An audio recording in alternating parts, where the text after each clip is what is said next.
नारायण। तो भरद्वाज मुनि ने याज्ञवल्क्य जी से पूछा कि वह राम कौन है। राम कौन प्रभु पूछो तो ही, कहिए बुझाए कृपा निधि मोहि। मुझे समझा कर कहिए। एक राम अवधेश कुमारा, तिनकर चरित विदित संस्थारा। नारी बिरह दुख लहु अपारा, भयउ रोसुर रावण मारा। कि एक राम तो दशरथ नंदन अवधेश कुमार हुए, जिनका चरित्र संसार में विदित है, प्रसिद्ध है। जिन्होंने स्त्री के विरह में कष्ट सहे और जिन्होंने रावण का वध किया। क्या वे वही राम हैं जिनका भगवान शंकर निरंतर जप करते रहते हैं और जीव को, काशी में मरने वाले जीव को, जिनके नाम का उपदेश करके मुक्ति प्रदान करते हैं, अथवा अन्य कोई हैं? तो याज्ञवल्क्य जी कहते हैं कि भरद्वाज जी, पता तो आपको सब है। याज्ञवल्क्य बोले मुस्काई, तुम्हें विदित रघुपति प्रभुताई। राम भगत तुम मन क्रम बानी, चतुराई तुम्हारी मैं जानी। चाहु सुने राम गुण गूढ़ा, कीन्हु प्रश्न मन होति मूढ़ा। आपको राम कथा तो मालूम है, लेकिन चतुराई पूर्वक आप पूछ रहे हैं। आप राम जी के गुणों के रहस्य को, राम जी के चरित्र के रहस्य को जानना चाहते हैं। इसी बहाने आप लोक कल्याण करना चाहते हैं, लोक में इस कथा का रहस्य प्रकट करना चाहते हैं। इसलिए मैं आपको बताता हूँ, सुनिए, आदरपूर्वक सुनिए। इसी प्रकार की शंका जैसा आप कर रहे हैं, इसी प्रकार की शंका भगवती पार्वती ने भगवान शंकर से किया था। तो भगवान शंकर ने जो पार्वती जी को कथा सुनाया था, उसी को मैं आपको सुनाऊंगा। कहो सुमति अनुहारी, अब उमा शंभु संवाद। भयउ समय जही हेतु जही, सुन मुनि मिटे विषाद। उससे आपका विषाद मिट जाएगा। और वह प्रकरण सुनाता हूँ कि भगवती पार्वती को क्यों यह शंका हुई, उनके मन में यह जिज्ञासा, यह प्रश्न कैसे हुआ, उसकी भूमिका क्या है और कब भगवान शंकर ने उनको सुनाया, इसको मैं सुनाता हूँ। इसके उपरांत याज्ञवल्क्य मुनि भरद्वाज मुनि को शंकर जी का अगस्त्य ऋषि के आश्रम पर जाकर राम जी का गुणगान सुनने का प्रसंग सुनाते हैं। वहाँ से लौटते समय भगवती सती के मोह का वृत्तांत सुनाते हैं। तदुपरांत सती मोह के बाद की जो घटनाएं हैं, दक्ष यज्ञ विध्वंस इत्यादि, पार्वती का पुनर्जन्म, पार्वती के रूप में सती का पुनर्जन्म और शिव पार्वती विवाह इत्यादि की कथाएं सुनाते हैं।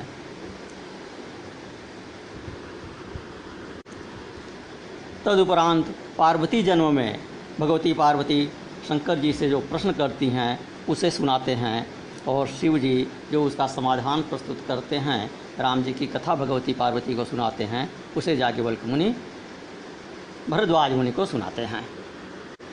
तो प्रश्न हो सकता है कि राम जी की कथा में, रामचरित्र में शिव चरित्र को विस्तार से कहने का औचित्य क्या है? शिव विवाह का, दक्ष यज्ञ विध्वंस इत्यादि का औचित्य यहाँ पर कैसे आया? जब भरद्वाज मुनि राम जी की कथा के बारे में पूछ रहे हैं, तो इसका उत्तर यह है कि राम कथा सुनने के लिए केवल राम जी का भक्त होना पर्याप्त नहीं है। भगवान शिव में प्रगाढ़ भक्ति होनी चाहिए। राम भक्त का यह लक्षण है कि भगवान शिव में उसकी प्रगाढ़ भक्ति होवे। लेस मात्र भी यदि शिव में और भगवान राम में अर्थात विष्णु में भेद करता है कोई, तो उसे राम कथा सुनने का अधिकार नहीं है। जब शिव चरित्र सुना लेते हैं याज्ञवल्क्य जी और अत्यंत तन्मय होकर भक्तिपूर्वक भरद्वाज मुनि उस शिव कथा को सुनते हैं और गदगद हो जाते हैं सुनकर, तब याज्ञवल्क्य जी उनसे कहते हैं, अहो धन्य तब जन्म मुनीसा, तुम ही प्राण सम प्रिय गौरीसा। शिवपद कमल जिन्हि रति नाही, राम ही ते सपने हुन सोहाही। बिनु छल विश्वनाथ पद नेहु, राम भगत कर लक्षण येहु।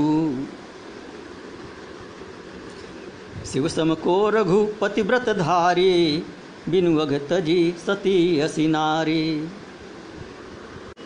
कहते हैं, हे मुनीश्वर, आप धन्य हैं, आपका जन्म धन्य है। आपको शिव जी प्राण के समान प्यारे हैं। जिन्हें शिव जी के चरण कमलों में प्रीति नहीं, वे राम जी को स्वप्न में भी अच्छे नहीं लगते। राम भक्त का लक्षण ही यही है कि शिव जी के चरणों में छल रहित प्रीति हो।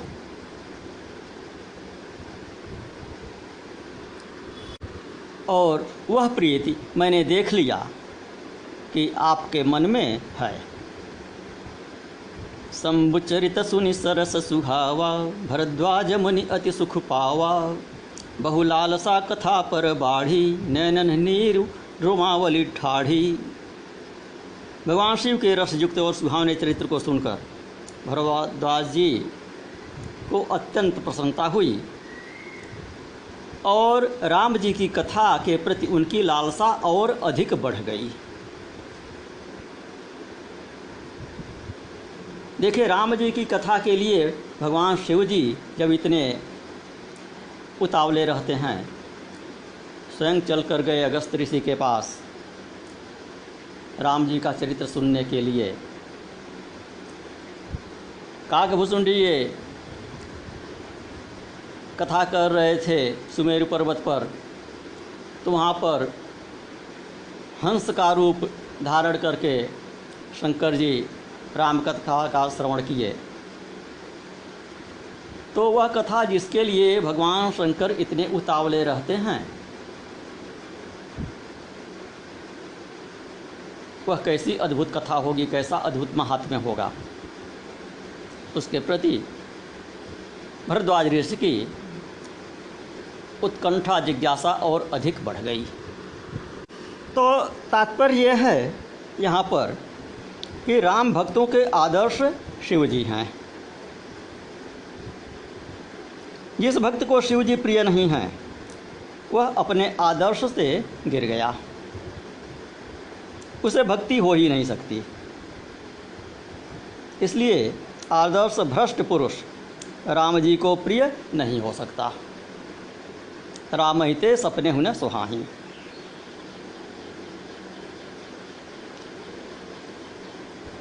शिव राम भक्त का लक्षण ही यही है कि भगवान शिव में उसकी भक्ति हो, भगवान शिव के चरण कमलों में उसकी प्रीति हो। जिसे सच्चा प्रेम विश्वनाथ के चरण में नहीं है, वह राम भक्त नहीं है, क्योंकि राम भक्त का लक्षण ही उसमें घटित नहीं होता।